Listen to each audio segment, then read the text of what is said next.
Shpesh kamarierët fitojnë më shumë nga bakshishet se sa nga rrogat e tyre. Ky është dhe rasti të cilin do të tregojmë sot për heroin e historisë sonë, DeMarcus. Ai punonte në një pizzeri të hapur në vitin 1933, që është edhe një nga pizzeritë ikonike të New Yorkut. Për dekada, kjo pizzeri ka shërbyer për klientë të ndryshëm nga e gjithë bota. DeMarcus punon në këtë pizzeri për tashmë 9 vite.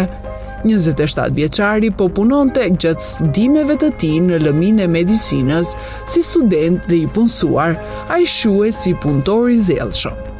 Megjithatë, një incident në maj të vitit 2019 do të testonte durimin e tij. Përpara se të fillojmë, subscribe kanalin dhe klikoni zilen për më shumë video si kjo. Ishte ditë e shtunë, një nga ditët kur restoranti frekuentohej nga shumë njerëz. Ashtu si kolegët e tij, edhe DeMarcus ishte i rrethuar nga shumë klientë dhe porosi. Kur një nën me vajzën e saj u futën në restorant, atij nuk i shkoi ndërmend që ka diçka jo të zakonshme.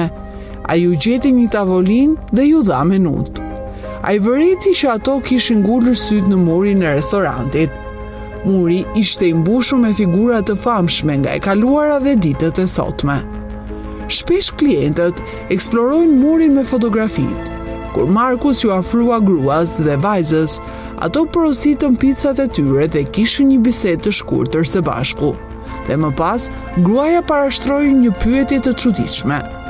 Ajo e pyeti Marcusin, pse nuk kishte më shumë femra në fotografitë në murin e restorantit. Ai nuk dinte si të përgjigjej. Disa nga këto portrete ishin në mur për pothuajse 90 vite, dhe nuk është që ai kishte dorë në dekorimin e mureve dhe që ka fotografi të grave, po jo ku janë ulur ato. Por dysha nuk ishte kënaqur me përgjigjen. Gruaja ju përgjigj: "Ka, por jo aq sa duhet të ketë." Ai nuk kishte përgjigje. Për të ulur tensionin vendosi të bëjë një shaka duke thënë: "Vera po vjen, ndoshta femrat nuk duan të jenë në restorant pizzash aq shumë." Ai menjëherë e kuptoi që shakaja ishte pa krip. Nëna dhe vajza sa po morën pizzën, menjëherë kërkuan llogarinë që të largohen. Duke qenë kamarier për më shumë se 9 vite, ai dinte të përballoj edhe të sillej me lloj klientësh, por ai nuk e kishte idenë se çfarë priste.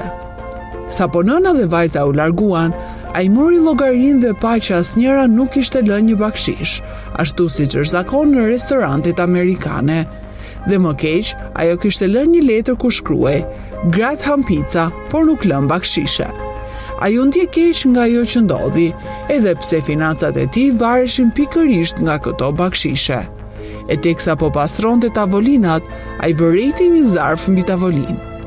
Ai po mendonte ta hedhë në kosh, por më pas vendosi ta kontrolloj se çfarë është.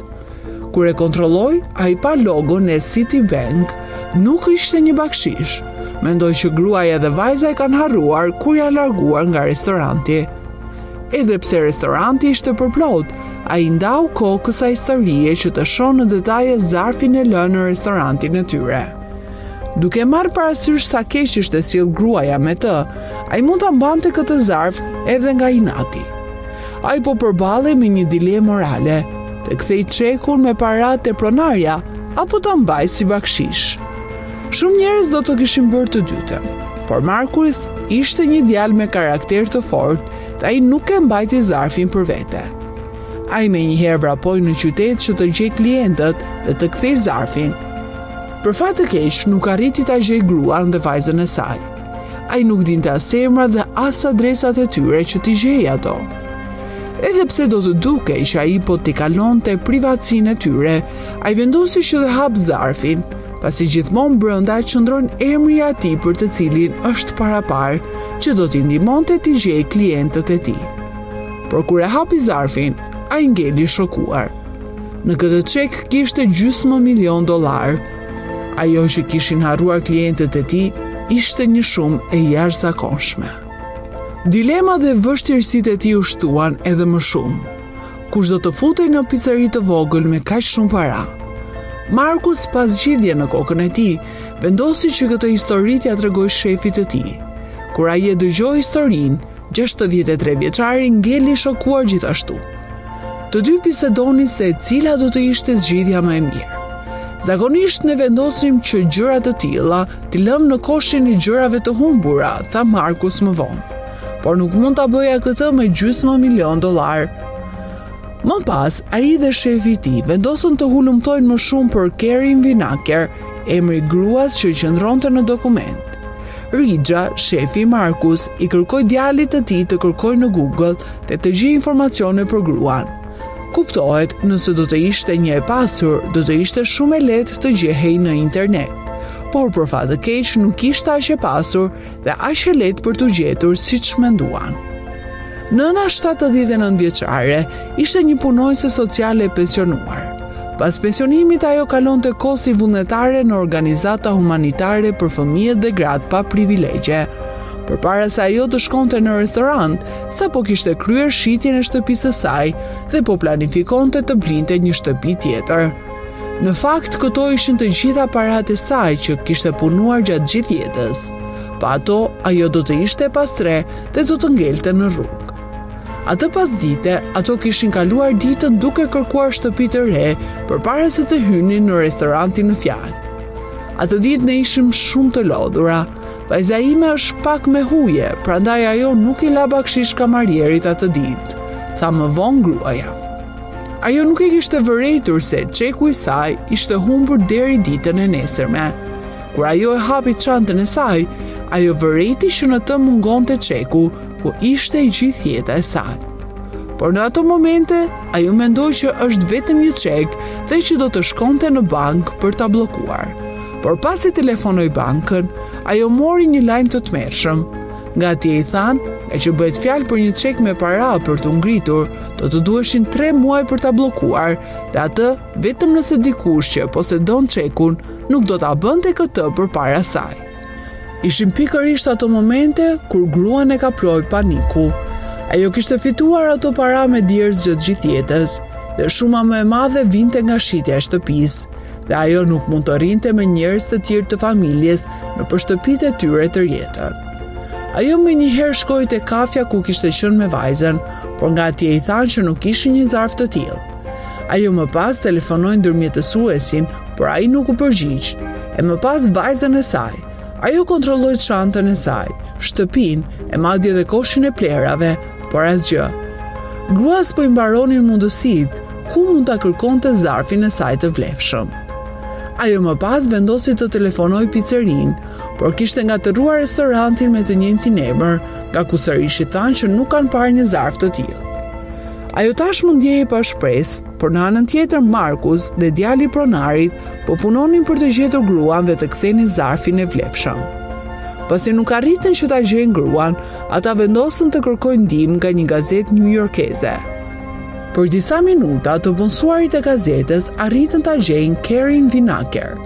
Me njëherë nga pizzeria e thirrë duke e pyetur nëse ka humbur një zarf. Ajo ishte shukuar, nuk mund ta besonte që përfundimisht puna e saj e tërë jetës së saj nuk ishte shkuar kot për shkak të një harrese. Tani do marr një taksi dhe do të vi atje me njëherë, tha ajo. Gruaja me njëherë shkoi në pizzerinë e duhur këtë radhë. Ajo sapo u fut në derën e restorantit, me njëherë e pa Markusin dhe zarfin e saj. Ai me njëherë ja dha gruas atë. Ai më pas tha që ishte i gëzuar që ai arriti t'ia kthej pasurinë e tërë jetës së saj. Karin më pas tha që ai ishte një djalë i mrekullueshëm. Ajo, vajza e saj, kishin përshtypje të gabuar dhe nuk dëshironin ta takojnë sërish apo të vizitonin restorantin, por me këtë veprim bujar të tij, ajo kishte ndryshuar mendje plotësisht për djalin. Së bashku me kthimin e zarfit, pronari dha edhe ushqim falas gruas, por ata kishin edhe një surprizë tjetër për të. Ata dëshironin që ta vendosin gruan në murin e pizzerisë së tyre. Ne do të bëjmë një fotografi së bashku dhe do ta vendosim në murin ton të famshëm, tha pronari i lokalit. Kështu do të ketë edhe një femër tjetër në murin e pizzerisë. Karin u ndjej nderuar që do të ishte në murin e famshëm bashkë me shumë personalitete të tjera atje. Ajo i kërkoi falje djalit për letrën dhe që nuk i lan bakshish. Ajo mundua t'i dhuroj djalit një çek me një shumë të majë me parash, por Markus refuzoi kategorikisht parat. A i tha që unë i lumtur që kishte mundësi të ndihmonte gruan dhe t'ia kthente zarfin me të gjitha kursimet e jetës së saj, dhe se kjo ishte dhurata më e mirë, jo vetëm për të, por për të gjithë stafin e pizzerisë Paci. Edhe pse ai refuzoi parat, Karen vendosi që t'i ofroj një kupon ku mund të merrte falas gjërat e nevojshme për studimet e tij. Ajo i dinte sa e shtrenjtë shkolla dhe sa paguhen participimet në Amerikë, dhe me këtë shprehu falënderimin e saj ndaj djalit. Miq, pra të ndihmosh edhe në rastet kur njerëzit nuk të lën përshtypje të mirë, është edhe më njerëzore dhe më bujare, ashtu siç na dëshmon ky djalë fantastik në këtë histori. E kjo ishte e gjitha për sot. Çfarë mendoni ju për këtë veprim të kamarierit të ri, por edhe për veprimin e gruas? Na thoni në komente dhe subscribe kanalin ton për më shumë video si kjo.